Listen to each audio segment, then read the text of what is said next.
We're joined now, however, while pending that happening, by, as I say, the Shadow Employment Participation Minister, Matthias Cormann, Senator Matthias Cormann. Senator, thank you very much for being with us in Canberra. Good afternoon, Peter. Good to be with you. Look, before we get on to the employment figures, can I just start the biggest policy announcement of the week, I suppose, from your side of the Parliament? Can I start by asking you what your thoughts are on this great big new tax that Tony Abbott's looking to introduce on paid maternity leave? Look, Tony Abbott has put forward his plan for a national paid parental leave scheme, which is a very strong scheme, which will be good for women, good for families and children, and good for the economy moving forward. It will help us improve our productivity and help us lift our employment participation rates. Something, of course, that was identified in the intergenerational report released by the Prime Minister recently as one of the challenges we're facing moving forward. Are there concerns on your side of the Parliament, however, that this particular scheme that Tony Abbott is bringing in, and that your side will presumably bring in at the next election if you win, that it slugs big business with an additional tax and therefore, as a result, may harm consumer confidence, may harm investment in this country? It is a scheme that will be introduced if we are successful at the next election, and it will be of great benefit, of course, to women, families and children and the economy moving forward. Now, obviously, we would have preferred to be able to introduce a scheme like this in the context of the current budget and within the normal taxation revenue. However, given the way Labor has mismanaged the budget over the last 2 years, given the fiscal position of the budget at present, that was not an opportunity that was open to us. So I think that the plan that Tony Abbott has put forward is a very, very sensible approach. It focuses on imposing a levy on a small number of big businesses and of course, people across Australia working in small business, working in for contractors, working for big business, working for the public sector will all equally benefit from this proposal. You'd have to agree, however, that it's pretty ironic that Tony Abbott used the rhetoric of a great big new tax to talk about the ETS, yet now he is doing exactly that, a great big new tax, worthwhile or otherwise, on the paid maternity leave front. Well, I mean, worthwhile or otherwise is actually the key point. I don't think the two are comparable. Firstly, Labor's great big new tax on emissions across Australia is a much more significant tax. We're talking of a $120 billion tax over 10 years compared to a $2.7 billion temporary levy on big business. And of course, the great big new tax on emissions will not actually deliver any positive outcomes. Like it will not help reduce global greenhouse gas emissions, yet it will push up the price of everything, cost jobs, put pressure on the economy and put our energy security at risk. Okay. Whereas Tony Abbott's proposal, of course, will benefit women, it will benefit families and children, and it will be beneficial for our economy moving forward. Okay, just while we wait for Julia Gillard to do this news conference, let me ask you about what it is she's coming on to talk about. 5.3%, the unemployment rate, steady from last month. You'd have to acknowledge that's pretty good under the economic climate that we've come out of. Well, there's absolutely no doubt that our unemployment rate is much better than all of us expected this time last year. And that is a good thing, and we have welcomed that. But I guess there are some underlying issues that do concern us. For example, levels of underemployment, levels of part-time employment. And of course, these are exactly the sorts of issues that would be addressed in part by Tony Abbott's plan for a national paid parental leave scheme. And credit where credit's due that the unemployment rate is presumably lower than it might have otherwise been had it not been for some of the stimulus package measures? Well, I mean, I think there's a whole range of reasons. I mean, clearly the fact that the Rudd government coming into government inherited a very sound budget position, the fact that the Howard government introduced and continued with the workplace relations reforms that had been started under the Keating government, something that has been, reversed, of course, much of which has been reversed by the Rudd Labor government. And, I mean, clearly, I mean, as far as the stimulus program is concerned, I guess what I would observe is that right now there's home insulation workers across Australia who are losing their jobs today as a direct result of Labor's mismanagement, while the two ministers that are directly responsible for it, Minister Garrett and Senator Abib, are still in their positions. So people across Australia today are losing their jobs as a result of Labor's mismanagement, yet the two ministers responsible still have their jobs. They may well be losing their jobs, but what is the coalition's alternative for the scheme? Would you maintain it in a new format, or would you look to end it altogether?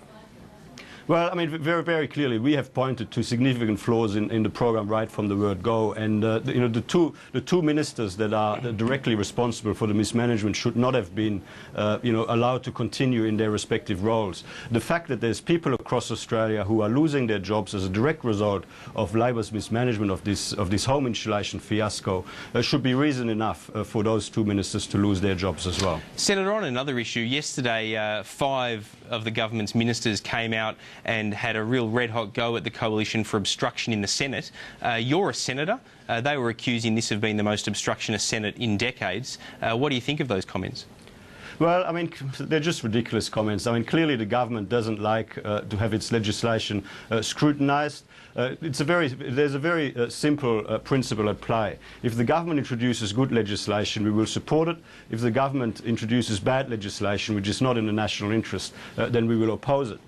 Clearly, Labor is now looking for excuses as to why they're not able to deliver on some of their pre-election promises, like the promise to fix public hospitals and various other promises. They're looking for scapegoats. They're running a political strategy in the lead-up to the next election. And really, the comments yesterday should be seen in that context. But those comments weren't just rhetoric. They did have the figures to back it up in terms of the number of pieces of legislation that have been rejected by the Senate. Do you accept that, given that factual reality, you are a very obstructionist opposition?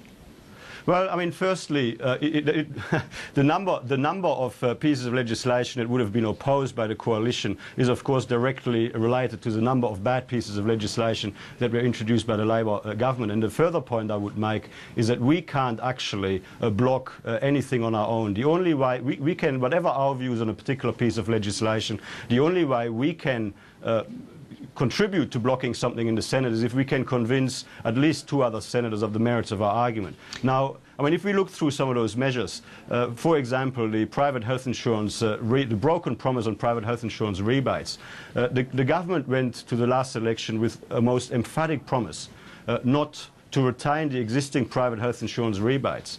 And of course, we are here standing up for millions of Australians across Australia who have been dudded by this government.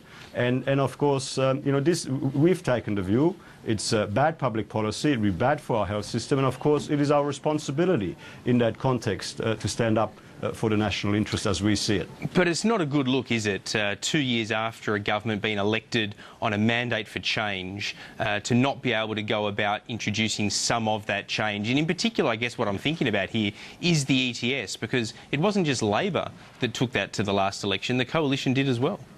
Well, firstly, I mean, the government does not have a mandate to scrap or reduce private health insurance rebates for millions of Australians. But what about the ETS? The government does not have a mandate to break up Telstra. Now, as far as the emissions trading scheme is concerned, the government promised that they would introduce a scheme that would help reduce global greenhouse gas emissions. And their flawed emissions trading scheme does not deliver that. Having been scrutinised in the Senate over a 2-year period now, it is very clear that Labor introduced a dud scheme that was not going to help reduce emissions, and yet it was going to push up the price of everything, it was going to cost jobs, it was going to put our economy at risk. And of course, in those sorts of circumstances, we are absolutely entitled, and we have the responsibility to take a stand. Many Liberal MPs were very critical of former Liberal leader Malcolm Turnbull for announcing a position that the party position was intended to be on the ETS before having received approval for that position from his party room. Are you similarly as critical for Tony Abbott for essentially doing the same thing with his paid maternity leave before taking it not only not to the party room but not to the shadow cabinet either?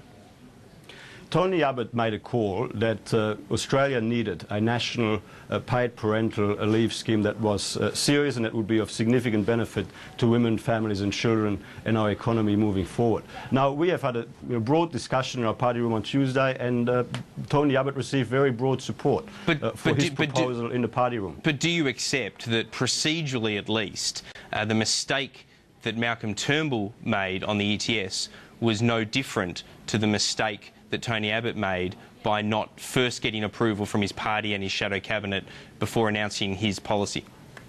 Well, look, I mean, Tony Abbott agrees that it would have been preferable if, the proposal had been put to the party room before it was announced publicly. And we've had that discussion in the party room, and we now look forward. I mean, the important thing is, though, that we had a very comprehensive discussion about Tony's proposal for a national paid parental leave scheme in the party room, and there's very broad support.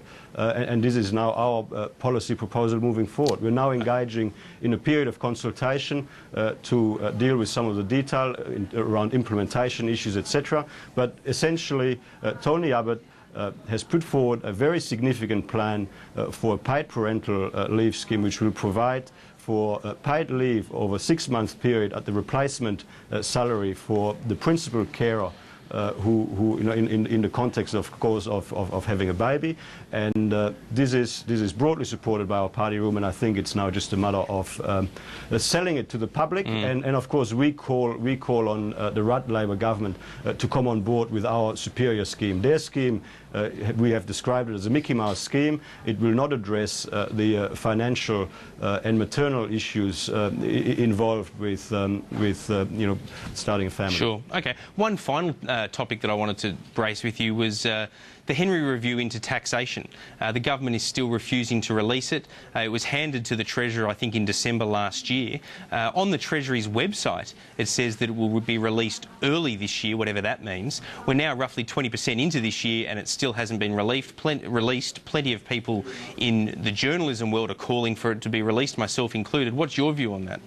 Well, I mean, the Henry Review has reported to the government for some time. It does raise the question. I mean, the fact that the government is keeping it secret does raise the question. What is Labor's secret tax plan for after the election?